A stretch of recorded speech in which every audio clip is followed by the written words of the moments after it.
हैं। देखिए question number हमारा है 11वां। ऐसा यहां पर दिया गया है कि एक कोई कण वक्र 6y बराबर एक्स क्यूब प्लस 2 के अनुदिश गति कर रहा है।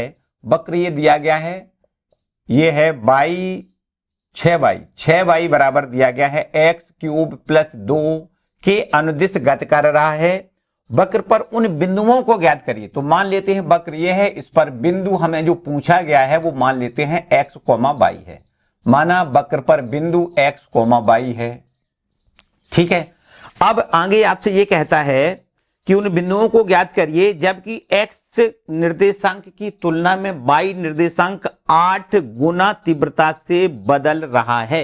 मतलब यहां पर ऐसा दिया गया है कि जो x कोऑर्डिनेट है वो बदल रहा है y कोऑर्डिनेट की तुलना में 8 गुना तीव्रता से। मतलब ऐसे कह सकते हैं कि जो dy ओवर dt t मतलब विथ रिस्पेक्ट टू, देखो ध्यान दें यहां पर ऐसा तो नहीं कहा गया है कि किसके रिस्पेक्ट में बदल रहा है, तो हमने मान लिया कि समय के रिस्पेक्ट में ये बदल रहा है।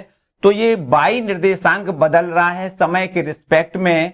कितना बदल रहा है, देखो ये x निर्देशांक dx ओवर dt लिखो, और ऐसा कहा है कि जो x निर्देशांक है वो बदल रहा है y निर्देशांक की तुलना में 8 गुनी तीव्रता से। ऐसा यहां पर दिया गया है। y में परिवर्तन और ये x में परिवर्तन, तो y में परिवर्तन हो रहा है किस हिसाब से, x में परिवर्तन का 8 गुना है, ऐसा कह रहा है। ठीक है, ये हमें प्रश्न में दिया गया है। इसके बाद में यहां पर अब इस x और y के मान को हमसे ज्ञात करवाया गया है। तो यहां पर देखो जो वक्र का समीकरण है उसका भी हम x के रिस्पेक्ट में अवकलन कर दें, तो सॉरी t के रिस्पेक्ट में अवकलन कर दें, तो यहां पर लिखो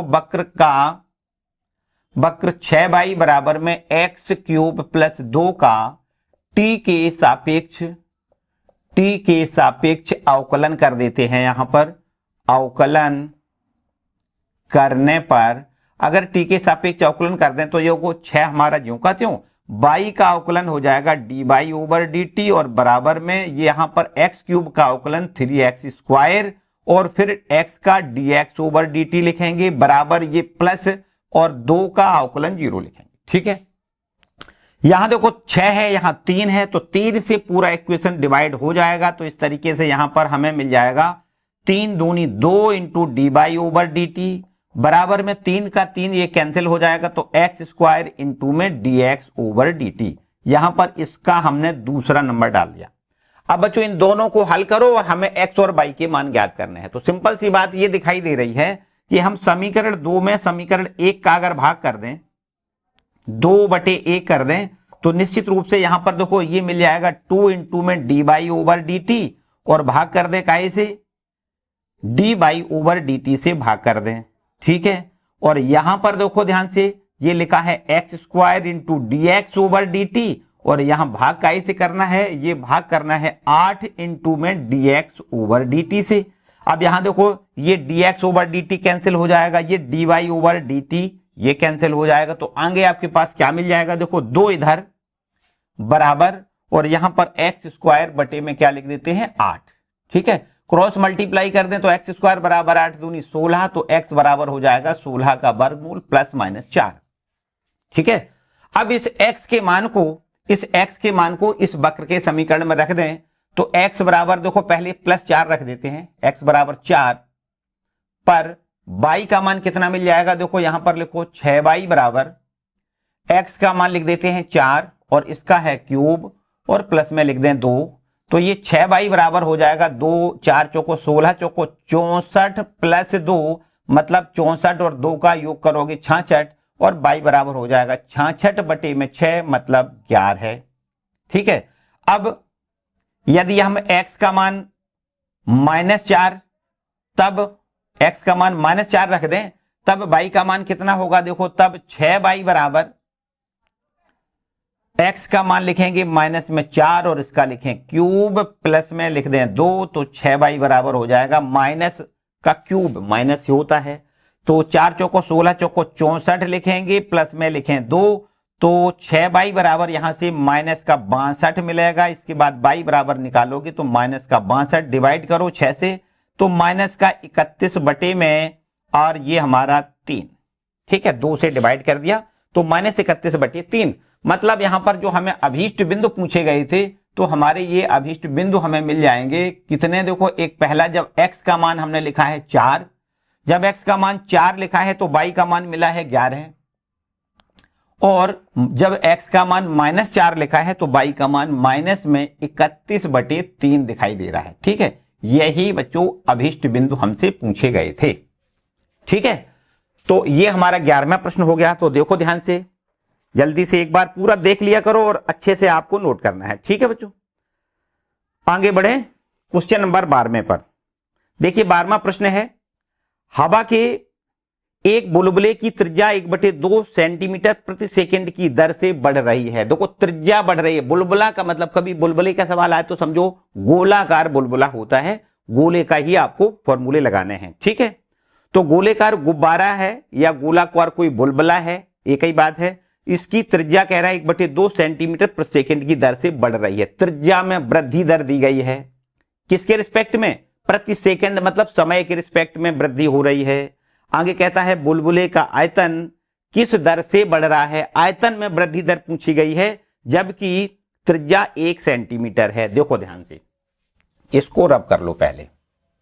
क्वेश्चन नंबर 12वां बहुत ही बढ़िया सवाल है बच्चों, 12वां प्रश्न ध्यान से देखो, इस पर भी आप स्टार लगा सकते हो, बहुत अच्छा प्रश्न है। ये हमारा हो गया क्वेश्चन नंबर 12वां, और ऐसा लिखा है यहां पर कि बुलबुले की त्रिज्या मान लेते हैं, थोड़ी देर से माना बुलबुले की त्रिज्या है हमारी, मान लेते हैं बुलबुले की त्रिज्या, मान लिया क्या है, आर मान लेते हैं। ठीक है, अगर बुलबुले की त्रिज्या आर है तो आप यहां पर लिखो, ये हमें दिया गया है कि उसकी त्रिज्या में जो वृद्धि दर है टाइम के रिस्पेक्ट में, अर्थात dr/dt का मान दिया गया है 1/2 सेंटीमीटर प्रति सेकंड की दर से ये त्रिज्या उसकी बढ़ रही है। बुलबुले की त्रिज्या में वृद्धि हो रही है 1/2 सेंटीमीटर प्रति सेकंड के हिसाब से बढ़ रहा है। ठीक है, ये त्रिज्या हमारी इसकी बढ़ रही है, और आयतन इसका देखो निकालो, बुलबुले का आयतन, बुलबुले का आयतन निकालो। तो बुलबुले का आयतन हम लिख सकते हैं, गोलाकार होता है, इसलिए गोले का आयतन का फॉर्मूला लगाना है 4/3 पाई आर का क्यूब। अब यहां पर देखो, इसमें परिवर्तन की दर, आयतन में परिवर्तन की दर समय के रिस्पेक्ट में पूछी गई है, तो यहां पर इसका टी के रिस्पेक्ट में अवकलन कर देते हैं। यहां पर लिखना है dB/dt बराबर 4/3 पाई कांस्टेंट है, आर क्यूब का अवकलन करेंगे 3r² हो जाएगा, 3r², जबकि r का अवकलन dr/dt होगा। ठीक है, अब dr/dt 1/2 प्रश्न में दिया गया है, तो यहां से 3 से 3 कैंसिल कर दो, आगे बढ़ाएं तो dB/dt बराबर 4 पाई r² dr/dt को लिखेंगे 1/2, और इस 2 से 2 बार ये कैंसिल हो जाएगा, तो कह सकते हैं कि जो आयतन में परिवर्तन की दर है वो हमारी मिली है कितनी, 2 पाई r का स्क्वायर। अब प्रश्न कहता है कि जब r बराबर 1 सेंटीमीटर हो तो उसके आयतन में परिवर्तन की दर ज्ञात करिए। यहां पर कहा गया है जब r बराबर 1 सेंटीमीटर तो dB/dt कितना होगा, लिखना है 2 पाई गुणा 1 का स्क्वायर, और 1 का स्क्वायर पता है 1 ही होता है, इसलिए 2 पाई आपको लिखना है। ठीक है, और आयतन में परिवर्तन की दर है, इसलिए आयतन का मात्रा क्या होता है, सेंटीमीटर क्यूब प्रति सेकंड लिखना है। ये आयतन इसका 2 पाई सेंटीमीटर क्यूब प्रति सेकंड की दर से बढ़ रहा है। यहां पर प्लस चिन्ह क्या शो कर रहा है, देखो यहां पर dB/dt का मान प्लस में आया, इसका मतलब ये कि उसका आयतन बढ़ रहा है। स्वाभाविक सी बात है, जब उसकी त्रिज्या में वृद्धि हो रही तो आयतन में वृद्धि होगी, बिल्कुल सही बात है। ठीक है, चलो भाई ये भी आपका कंप्लीट होता है। आगे और देखो, इसके बाद 13वां सवाल देखो। ठीक है, इसको रब कर लेते हैं। क्वेश्चन नंबर 13वां जल्दी से नोट किया करो भाई, क्वेश्चन नंबर 13वां देखो। ठीक है, तो पढ़ो भाई ध्यान से क्वेश्चन को, पहले 13वें प्रश्न को पढ़ो ध्यान से। ये कह रहा है कि एक गुब्बारा जो सदैव गोलाकार रहता है, ये भी गुब्बारा है और गोलाकार है, तो गोले का ही फॉर्मूला लगाना पड़ेगा यहां भी। इसका परिवर्तनशील व्यास है, मतलब उसके व्यास में परिवर्तन हो रहा है। व्यास में परिवर्तन का मतलब त्रिज्या में परिवर्तन है ना, व्यास का आधा करने पर त्रिज्या मिल जाती है। तो यहां पर व्यास दिया गया है कितना, 3/2 2x + 1 दिया गया है। ठीक है, और कहता है एक्स के सापेक्ष आयतन में परिवर्तन की दर आपसे पूछी गई है। देखो यहां पर गुब्बारे का परिवर्तनशील व्यास दिया गया है, गुब्बारे का व्यास हमें यहां पर दिया गया है, कितना यहां पर लिखना है, व्यास बराबर दिया गया है 3/2 ब्रैकेट में लिखो 2x + 1, ये हमारा व्यास दिया गया है। अगर व्यास ये है इसलिए त्रिज्या कितनी हो जाएगी, यहां लिखो, यहां पर त्रिज्या जिसको r कह सकते हैं, ये हो जाएगी, इसका आधा कर दें तो 3/2 था, आधा करोगे 3/4, 2x + 1 हो जाएगा। बोलो सही है कि नहीं। यहां पर पूरे में 2 से भाग करोगे तो यहां 3/2 की जगह 3/4 हो जाएगा। ठीक है, तो त्रिज्या हमारी ये हो गई। अब बताओ आयतन कितना होगा, आप यहां लिखो गुब्बारे का आयतन। गुब्बारे का आयतन हमसे पूछा गया है कि गुब्बारे का आयतन यहां कितना हो जाएगा। पहले गुब्बारे का आयतन निकालो, फिर उसमें परिवर्तन की दर ज्ञात करनी है। तो गुब्बारे का आयतन बराबर गोले का आयतन का फॉर्मूला लगाना पड़ेगा, 4/3 पाई r³ और r का मतलब आपको ये वाला r लिखना है। ठीक है, तो आयतन भी बराबर हो जाएगा 4/3 पाई, r का मतलब लिखना है 3/4 इंटू में 2x + 1 और इसका क्या लिखें, क्यूब लिख दें, ये देखिएगा क्यूब। ठीक है, तो आयतन भी बराबर हो जाएगा 4/3 पाई इंटू 3 × 9 = 27, 4 चौको 16 चौको 64 इंटू में 2x + 1 और इसका क्यूब। ध्यान से समझो। अब यहां से देखिए 3 से इसको काटो, 3 × 27 9 बार कट गया, 4 से इसको काटो 16 बार कट गया, तो आयतन बराबर हो जाएगा 9 पाई बटे में 16 इंटू में 2x + 1 और इसका होल क्यूब। ये इसका देखो आयतन मिल जाएगा, गुब्बारे का आयतन। अब इस आयतन में परिवर्तन की दर त्रिज्या x के सापेक्ष, सॉरी x के सापेक्ष पूछी गई, त्रिज्या के सापेक्ष नहीं बल्कि x के सापेक्ष पूछी गई है। तो हमें क्या करना है, इसका x के सापेक्ष इसका अवकलन करना है। गुब्बारे का आयतन में परिवर्तन की दर x के सापेक्ष कैसे लिखोगे, dv/dx। ठीक है, यहां पर देखो 9 पाई बटे 16 ये कांस्टेंट संख्या है। अब हमें यहां पर 2x + 1 का होल क्यूब का ये अवकलन करना है, तो पहले घात का अवकलन करते हैं। 3 पहले आएगा, 2x + 1 और 1 इसमें से कम करके 2 लिख दें। अब यहां घात का अवकलन करने के बाद 2x + 1 का फिर से अवकलन करेंगे। देखो 2x का अवकलन 1 और ये अकेला अजर है, इसका अवकलन 0। करेक्ट है। तो इस तरीके से आप ध्यान से देखो, तो यहां पर आयतन में परिवर्तन की दर dv/dx x के सापेक्ष यहां निकल के आई है कितनी, 9 पाई बटे 16 है। इधर इसका देखो जब 3 तो अपना ठीक है, 3 ठीक है, 2x + 1 2x + 1 और इसका स्क्वायर और इसके बाद इनटू में 2 लिखा है, तो बस इस 2 से चाहो तो इसको कैंसिल कर सकते हो 8 बार। ठीक है, 2 से 16 को 8 बार कैंसिल कर दें तो 9 × 27, 9 और 3 का गुणा करें तो लिखें 27 पाई बटे में नीचे 8 इंटू में 2x + 1 का होल स्क्वायर। यहां पर देखो x के सापेक्ष परिवर्तन की दर आयतन में ज्ञात हो गई है। आयतन में परिवर्तन की दर x के सापेक्ष 27 पाई बटे में 8 इंटू में 2x + 1 का होल स्क्वायर। ठीक है बच्चों, बात क्लियर है कि नहीं। चलो भाई ठीक है, यहां पर हम इसका कुछ मात्रक तो नहीं लिख सकते बल्कि इकाई लिख दें तो बात ठीक है।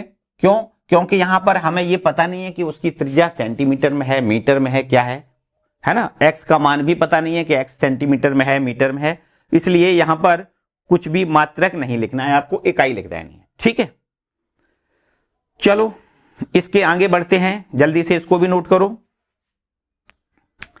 अब आगे बढ़ते हैं क्वेश्चन नंबर 14 पर। 14वें प्रश्न में कहा है एक पाइप से रेत 12 सेंटीमीटर क्यूब प्रति सेकंड की दर से गिर रही है। रेत गिर रही है 12 सेंटीमीटर क्यूब प्रति सेकंड। क्यूब का मतलब सीधा आयतन होगा, प्रति सेकंड मतलब 1 सेकंड में 12 सेंटीमीटर क्यूब रेत नीचे गिर रही है, आयतन गिर रहा है, ऐसे समझो, है ना। 1 सेकंड में कितना आयतन नीचे आ रहा है, बालू का आयतन कितना नीचे आ रहा है, 12 सेंटीमीटर क्यूब 1 सेकंड में आ रहा है। ठीक है, गिरती हुई रेत जमीन पर एक ऐसा शंकु बनाती है जिसकी ऊंचाई सदैव आधार की त्रिज्या का छठा भाग है। जो रेत नीचे गिर रही है वो बालू जैसा ढेर, ऐसा ढेर बन रहा है ना, शंक्वाकार ढेर बन रहा है उस बालू का। तो जो ढेर बन रहा है शंक्वाकार, उसकी ऊंचाई कितनी है, आधार त्रिज्या का छठा भाग है, ऐसा प्रश्न में कह रहा है। और आगे कह रहा है रेत से बने शंकु की ऊंचाई किस दर से बढ़ रही है, ये बताइए। देखो ध्यान से बच्चों, इन सवालों को आपको अच्छे से पढ़ना जरूर होता है, क्योंकि इबारत लिखी है, इसको इबारत आपके समझ में आ जाएगी तो आप फिर इन प्रश्नों को कर सकते हो। भाई पता तो चलना चाहिए कि हमसे क्या पूछा गया है और हमें क्या दिया गया है। ऐसा कहता है प्रश्न कि एक कोई पाइप से बालू नीचे गिर रही है और उसने शंक्वाकार ऐसी ढेरी बना दी। देखो ध्यान दें, ये कभी भी आप नोटिस करो कि कभी ऊपर से कोई चीज जब भी डाली जाएगी तो हमेशा शंक्वाकार ढेरी के रूप में बनती है ना।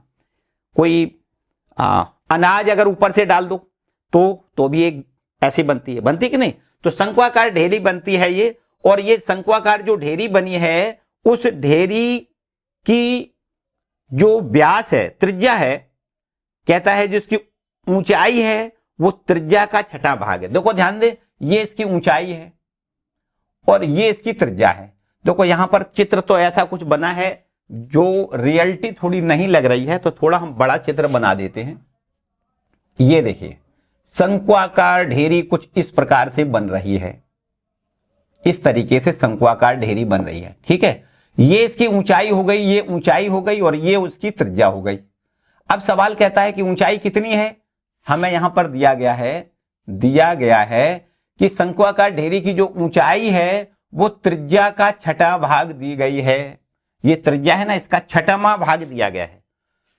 ठीक है, और एक बात और दिया गया है यहां पर कि जो आयतन में परिवर्तन हो रहा है, मतलब आयतन नीचे की ओर गिर रहा है, वो 12 सेंटीमीटर क्यूब प्रति सेकेंड की दर से गिर रहा है। मतलब यहां पर कह सकते हैं dv/dt बराबर दिया गया है 12 सेंटीमीटर क्यूब प्रति सेकेंड की दर से। ये ऊपर से नीचे की ओर आयतन गिर रहा है ना। जब ऊपर से नीचे आयतन गिर रहा है तो ये क्या बन रही है, शंक्वाकार ढेरी बन रही है। और ये आयतन में मतलब परिवर्तन हो रहा है, ऐसे समझो। कुछ क्षण बाद आयतन बढ़ता ही चला जाएगा। भाई जैसे जैसे बालू नीचे आएगी उसका आयतन बढ़ जाए। तो कितना आयतन बढ़ रहा है, किस दर से बढ़ रहा है, प्रश्न में कहा है 12 सेंटीमीटर क्यूब प्रति सेकेंड की दर से आयतन बढ़ रहा है। ठीक है, इसके बाद आगे आपसे पूछा गया है कि आप बताओ कि रेती से बने शंकु की ऊंचाई किस दर से बढ़ रही है। भाई जैसे आयतन बढ़ेगा उसकी ऊंचाई भी तो बढ़ती जाएगी, तो किस दर से बढ़ रही है ये आपसे पूछा गया है। ठीक है, एक बात आप ये बताओ कि यहां से r का मान कितना निकलेगा, तो आप कह सकते हो 6h निकलेगा। ठीक है, इसके बाद यहां पर आयतन का सूत्र लगा दें, शंक्वाकार ढेरी का आयतन। बताओ भाई, आयतन को v से डिनोट कर दें और शंकु को आयतन का हमने फॉर्मूला आपको लिखाया है, बेसिक बताई थी, तो सारी फॉर्मूले हमने लिखा दिए थे कि भैया जो शंकु का आयतन होता है वो होता है 1/3 पाई r² h होता है। तो यहां पर उसमें t के रिस्पेक्ट में इसका अवकलन कर दें तो ये हो जाएगा dv/dt बराबर 1/3 पाई, ये कांस्टेंट संख्या है। r जो लिखा ना r², एक बार डिफरेंशिएट करने से पहले r का मान 6h यहां लिख देते हैं। देखो v बराबर 1/3 पाई, r की जगह पर 6h लिखो, इसका स्क्वायर इंटू में h। ठीक है, आयतन v बराबर हमें मिल जाएगा 1/3 पाई, 6 का स्क्वायर 36 से लिख दें, h का स्क्वायर और एक h का गुणा करके हम h का क्यूब लिख लेते हैं। ठीक है, 3 से इसको काटो, ये 12 बार कैंसिल हो रहा है, तो आयतन बराबर मिल जाएगा कितना, आपको लिखना है 12 पाई और h का क्यूब। इतनी बात बच्चों क्लियर हो गई कि नहीं। आयतन हमने यहां पर निकाल लिया। अब इस आयतन में परिवर्तन की दर कैसे ज्ञात करोगे, t के रिस्पेक्ट में इसका अवकलन करेंगे तो dv/dt बराबर 12 पाई कांस्टेंट संख्या है, h क्यूब का अवकलन करेंगे तो 3h² लिखेंगे और इसके बाद h का अवकलन, देखो h क्यूब है ना, क्यूब 3 पहले आएगा 3 और इसमें से एक पावर कम करके h² बचेगा। अब h का अवकलन dh/dt। यही वास्तव में पूछा गया है कि dh/dt किस दर से बढ़ रहा है, मतलब h में परिवर्तन किस दर से हो रहा है। dh/dt का क्या मतलब है, h में परिवर्तन की दर, ऊंचाई में परिवर्तन की दर, यही हमसे पूछी गई है। अब यहां पर देखो ध्यान से, dv/dt प्रश्न में दिया गया है कितना बार है, तो यहां लिख देते हैं, देखो बार है बराबर 12 into pi into 3h² into में dh/dt। ये हमें 12 से 12 सीधा सीधा यहीं कैंसिल कर दो। अब ये सब कुछ यहां भाग में आ जाएगा तो कह सकते हैं dh/dt बराबर 1/3 पाई एच स्क्वायर। इतनी बात बच्चों समझ में आई? यहां तक तो किसी को कोई दिक्कत वाली बात नहीं है। dH/dt बराबर 1/3 पाई एच स्क्वायर। क्या यहां पर एच का मान दिया गया है? अगर नहीं दिया गया है तो समझो यही आंसर है। हाँ दिया गया है। ऐसा कहता है कि जब ऊंचाई 4 सेंटीमीटर है तब ऊंचाई में परिवर्तन की दर आपसे पूछी गई है। यहां पर लिख देते हैं जब h बराबर 4 सेंटीमीटर है, मीटर है, क्या है देखो सेंटीमीटर है, h बराबर 4 सेंटीमीटर, तो dH/dt बराबर कितना हो जाएगा? dH/dt बराबर 1/3 पाई इंटू एच का मान 4 लिख दें और इसका स्क्वायर। तो कह सकते हैं 1/4 चौको 16, 16 तिया 48 पाई, यहां पर लिखो सेंटीमीटर प्रति सेकंड की दर से उसकी ऊंचाई बढ़ रही है। क्या हो रहा है? ऊंचाई बढ़ रही है। 1/48 पाई सेंटीमीटर प्रति सेकंड की दर से उसकी ऊंचाई बढ़ रही है। जैसे जैसे आयतन बढ़ेगा नीचे उसकी ऊंचाई भी बढ़ती जाएगी। किस दर से बढ़ रही है? 1 सेकंड में 1/48 पाई सेंटीमीटर उसकी ऊंचाई बढ़ रही है। बात क्लियर है बच्चों? चलिए, तो ये हमारा क्वेश्चन नंबर 14वां था। ये हमारा 14वां प्रश्न हो गया। ठीक है बच्चों, आगे बढ़ते हैं। अब 5वां और 6वां कुछ विशेष टाइप के प्रश्न हैं, देखो ध्यान से। हालांकि इस टाइप के उदाहरण भी हमने किए थे, तो इसको रब कर लेते हैं। पहले पढ़ो, यहां पर देखो ये 15वां सवाल लिखा है। एक वस्तु की x इकाइयों के परिवर्तन, x इकाइयों के उत्पादन से संबंधित कुल लागत cx रुपयों में, यहां पर एक फंक्शन के रूप में कुल लागत दी गई है। cx बराबर 0 पॉइंट ये ऐसे करके दिया गया है। ठीक है, आगे लिखा है सीमांत लागत ज्ञात करिए जबकि 17 इकाइयों का उत्पादन किया गया है। देखो ध्यान से, यहां पर सीमांत लागत पूछी गई है, जबकि 17 इकाइयों का उत्पादन हुआ है, तब उसकी सीमांत लागत कितनी है ये आपसे पूछा गया है। ठीक है, तो क्वेश्चन नंबर हमारा है 15वां।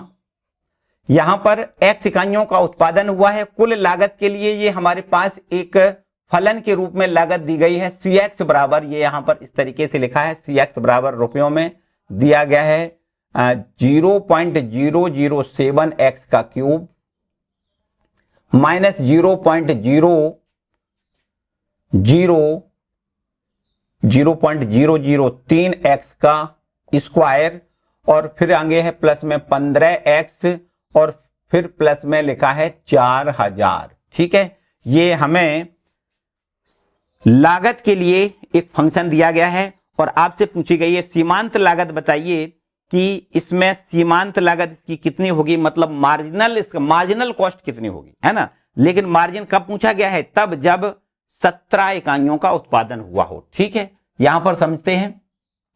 हमसे पूछा गया है मार्जिनल कॉस्ट इसकी बताइए क्या होगी। सीमांत लागत बराबर, याद रखना है, हमने आपको बताया था कि इसमें क्या करते हैं, यहां पर d/dx और cx लिख दें, मतलब इस cx का x के रिस्पेक्ट में सबका अवकलन करेंगे, मार्जिनल कॉस्ट निकल के आएगी। यहां पर देखो d/dx cx बराबर ये पूरा लिख देते हैं 0.007 इंटू एक्स क्यूब माइनस में 0.003 एक्स स्क्वायर। यहां पर एक बार d/dx लिख देते हैं, d/dx, और ये है प्लस में 15x प्लस में 4000, सबका अवकलन करेंगे तो ये देखो 0.007 कांस्टेंट है, एक्स क्यूब का अवकलन 3x स्क्वायर हो जाएगा, माइनस में यहां पर 0.003 एक्स स्क्वायर का अवकलन 2x हो जाएगा, प्लस 15 कांस्टेंट है, x का अवकलन 1 और ये अचर पूरा 0 हो जाएगा। ठीक है, 7 या 21 तो 0.021 लिखो इंटू एक्स स्क्वायर, और माइनस 3 दूनी 6 तो 0.006 एक्स लिखो, प्लस में 15 लिख दो। अब यहां पर देखो ये मार्जिनल कॉस्ट हमने निकाल ली है जब x बराबर कहता है 17 इकाइयों का उत्पादन हो। x क्या है? इकाइयों का उत्पादन, तो x इकाइयों का उत्पादन हो रहा है तो मार्जिनल कॉस्ट ये है, x बराबर 17 रख दें तो 17 इकाइयों का जब उत्पादन हो रहा है तब उसकी मार्जिनल कॉस्ट क्या होगी, ये आपसे प्रश्न में पूछा गया है। तो x बराबर 17 यहां रख दें तो 17 इकाइयों पर मार्जिनल कॉस्ट निकल आएगी 0.021 इंटू 17 का लिखें स्क्वायर, माइनस में 0.006 इंटू एक्स का मान लिख देते हैं 17 और प्लस में यहां लिखें 15। तो यहां पर देखो इनका ऐसे लिखें 0.021 इंटू 17 का स्क्वायर, 17 289 लिखें और माइनस, और यहां पर 17 छक्का 102, तो यहां पर लिखना है 102 और ये आपको 2 3 अंक के बाद दशमलव लगाना है, प्लस में यहां पर लिखना है 15। ठीक है, अब यहां पर इनका दोनों का गुणा करो। पहले 21 निम्मा 189 का 9 लिखना है और ये हासिल में 18 लिखना है। 21 अट्ठे 8 एकम 8, 8 दूनी 16, 168 और 168 में 18 और ऐड कर दो भाई, तो ये हो जाएगा 8 16 और 7 और 1 8 और ये हमारा 1।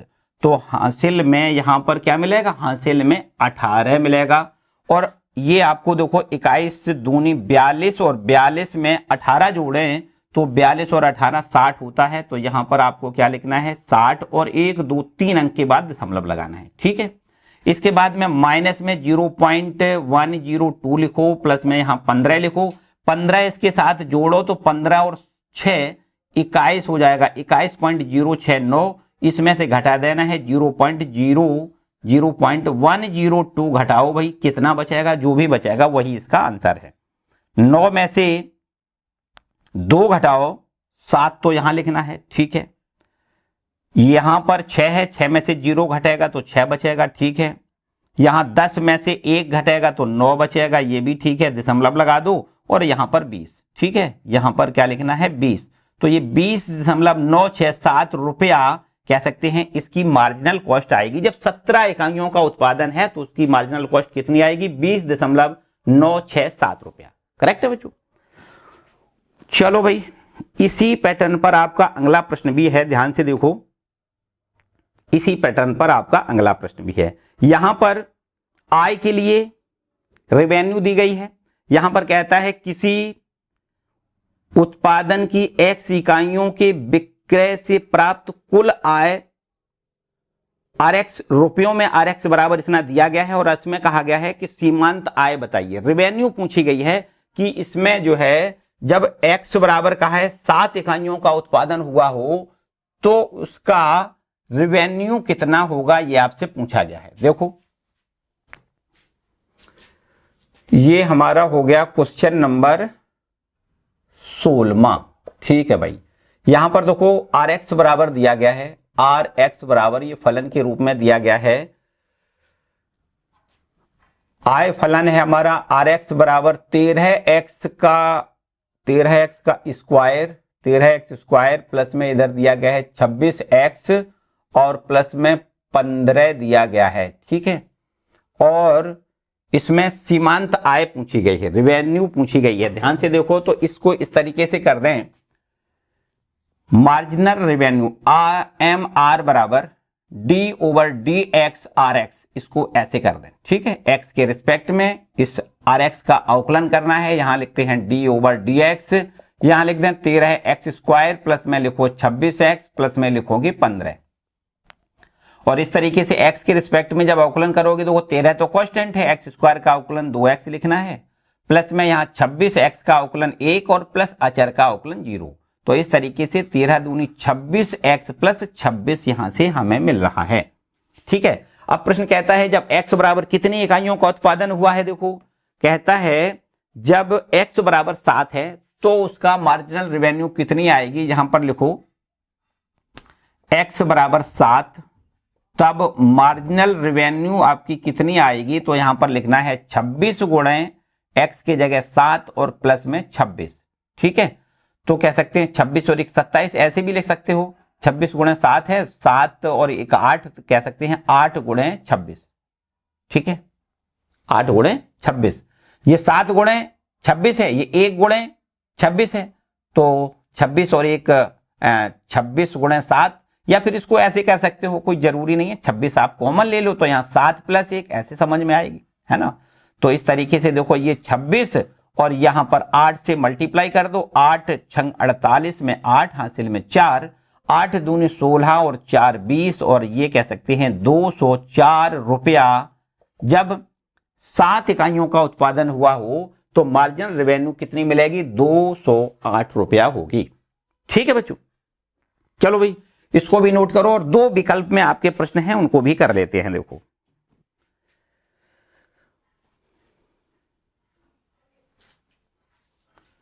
तो ये विकल्प वाले प्रश्न देखो, अब यहां पर लिखा है एक वृत्त की त्रिज्या 7 सेंटीमीटर है। ये तो सिंपल वाले हैं, बिल्कुल वृत्त की त्रिज्या 7 सेंटीमीटर दी है और आर के सापेक्ष क्षेत्रफल में परिवर्तन की दर पूछी गई है। तो वृत्त का क्षेत्रफल क्या होता है? देखो यहां पर वृत्त का क्षेत्रफल की बात करें, वृत्त का क्षेत्रफल ये होता है पाई आर स्क्वायर। ठीक है, ये प्रश्न का नंबर भी डाल देते हैं, 17वां प्रश्न है। और यहां पर ऐसा कहा है वृत्त का क्षेत्रफल में परिवर्तन की दर, क्षेत्रफल को ए से लिख लें, पाई आर स्क्वायर होता है, बिल्कुल ठीक है। अब यहां पर D A over D R, R के सापेक्ष पूछा गया है, देखो ध्यान दें, आर के सापेक्ष परिवर्तन की दर बताइए त्रिज्या के सापेक्ष। तो यहां पर D A over D are लिखना पड़ेगा और यहां पर पाई कांस्टेंट है, आर स्क्वायर का अवकलन 2r हो जाएगा। आर के सापेक्ष है इसलिए आर का अवकलन 1। ठीक है, अब यहां पर प्रश्न में कहता है कि आर बराबर 6 रख दें, आर बराबर 6, तब यहां पर उसके क्षेत्रफल में परिवर्तन की दर बराबर हो जाएगी 2 पाई और आर का मान कितना 6 लिखेंगे, 6 दूनी 12 है, पाई लिख देते हैं। ठीक है, और ये सेंटीमीटर में है 6 सेंटीमीटर, तो इसमें भी आपको लिखना है सेंटीमीटर स्क्वायर प्रति सेंटीमीटर। अगर r बराबर 6 सेंटीमीटर पर परिवर्तन की दर, क्षेत्रफल में परिवर्तन की दर निकालनी है तो क्या लिखना है? 12 पाई सेंटीमीटर स्क्वायर प्रति सेंटीमीटर की दर से उसका क्षेत्रफल बढ़ रहा होगा। ठीक है, चलो भाई आगे यहां पर इसमें विकल्प नंबर बी सही लिखा हुआ है, आप ध्यान से देखो तो बी विकल्प सही है, 12 पाई लिखा हुआ है। ठीक है, इसके बाद में इसी टाइप का एक और सवाल देखो, यहां पर है कि उत्पादन की x इकाइयों की विक्रय से प्राप्त कुल आय रुपयों में ये दिया गया है rx बराबर, यहां पर बिल्कुल ऐसा ही है, देखिएगा ध्यान से, 18वां प्रश्न है। rx बराबर यहां दिया गया है, rx बराबर है 3x का स्क्वायर प्लस है इधर देखो कितना 36x दिया गया है, प्लस में दिया गया है 5 और x बराबर 15 अगर है तो सीमांत आय कितनी होगी? तो सीमांत आय मार्जिनल रेवेन्यू कैसे निकालते हैं? सीमांत आय बराबर कैसे निकालते हैं? डी ओवर डी एक्स और आर एक्स का हम यहां पर अवकलन करेंगे एक्स के रिस्पेक्ट में। तो आपको लिखना है D over D x 3x square plus में इधर लिखो 36x प्लस में लिखो 5 और यहां अवकलन करेंगे तो 3 दूनी 6x, तो ये हो जाएगा। प्लस में यहां पर 36 कांस्टेंट है, x का 1 प्लस अचर का 0 हो जाएगा, बिल्कुल ठीक है। अब हमें यहां पर x का मान 15 दिया गया है तो यहां लिख देते हैं x बराबर 15। x बराबर 15 पर मार्जिनल रेवेन्यू कितनी मिलेगी? 6 इंटू एक्स का मान लिखो 15 प्लस में 36, 15 छक्का 90 और इसमें 36 जोड़ दें और इस तरीके से हमें ये देखिएगा ध्यान से 126 रुपया इसकी रेवेन्यू मिल जाएगी। मार्जिनल रेवेन्यू 136 रुपया है ना, कुछ गलती हो गई, 126, हाँ ठीक है, ये डी वाला विकल्प आपका सही है। ठीक है बच्चों, तो इस तरीके से ये आपकी पूरी एक्सरसाइज कंप्लीट होती है। किसी प्रकार की कोई समस्या हो तो आप हमसे पूछ सकते हो, ठीक है, या फिर कमेंट सेक्शन में कमेंट करके जरूर पूछा। ठीक है बच्चों, अगले वाले टॉपिक पर हम आएंगे अगले वाले लेक्चर में, जिसमें आपको पढ़ना है कि फलन वर्धमान कब होता है, ह्रासमान कब होता है। वर्धमान और ह्रासमान फलन को अगले वाले लेक्चर में कंप्लीट करेंगे।